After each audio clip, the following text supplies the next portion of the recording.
તો આણંદના તત્કાલિક deputy collector Ketaki વ્યાસની ધરપકડ કરી લેવામાં આવી। એસીબીએ બોડકદેવના ફ્લેટનું પંચનામું અને તપાસ હાથ ધરી છે। કેતકી વ્યાસે 3 કરોડથી વધુની અપ્રમાણસર મિલકત મળી છે।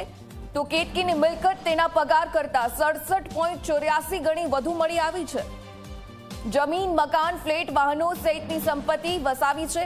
અલગ અલગ 24 એકાઉન્ટમાં રકમ જમા કરી કેતકી વ્યાસનો પતિ પોરબંદરમાં ડીવાયએસપી તરીકે ફરજ બજાવે છે।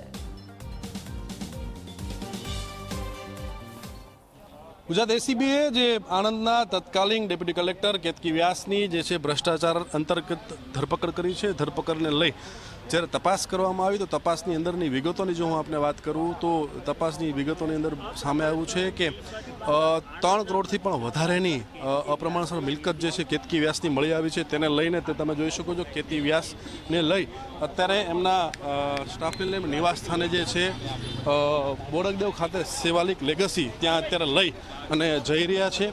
અને ઘરની અંદર જે છે સર્ચ કરવામાં આવશે કે આખરે કેટલી બેનામી મિલકત છે અને કેટલીક ભેગી કરેલી છે તેને લઈને તપાસ હાથ ધરવામાં આવશે। અત્યારે તમે જોઈ શકો છો કે કેતકી વ્યાસને લઈ એસીબીની ટીમ જે છે એના ઘર તરફ જઈ રહી છે અને કલાકો સુધી જે છે આ એસીબીની ટીમનું તપાસ અને સર્ચ ઓપરેશન જે ચાલશે તેના ભાગરૂપે અત્યારે તમે જોઈ શકો છો કે કેતકી વ્યાસને એના ઘર સુધી લઈ જવામાં આવી રહી છે। તો આખા દ્રશ્ય જે છે અત્યારે આપણે જોઈ રહ્યા છીએ એ અમદાવાદના બોડકદેવ વિસ્તારમાં આવેલા કેતકી વ્યાસ ખાતેનું ઘર જે આવેલું છે ત્યાંના દ્રશ્યો છે કે જ્યાં અત્યારે લઈ અને આવવામાં આવેલી છે। તમે જોઈ શકો છો કે જે આ લઈને જઈ રહ્યા છે તપાસ માટે દ્રશ્યો જે આખા જોઈ રહ્યા છીએ આપણે કે કેતકી વ્યાસના ઘરના દ્રશ્યો છે। કેમેરામેન શૈલેષ બગડા સાથે ઉદય રંજન, ઝી મીડિયા, અમદાવાદ।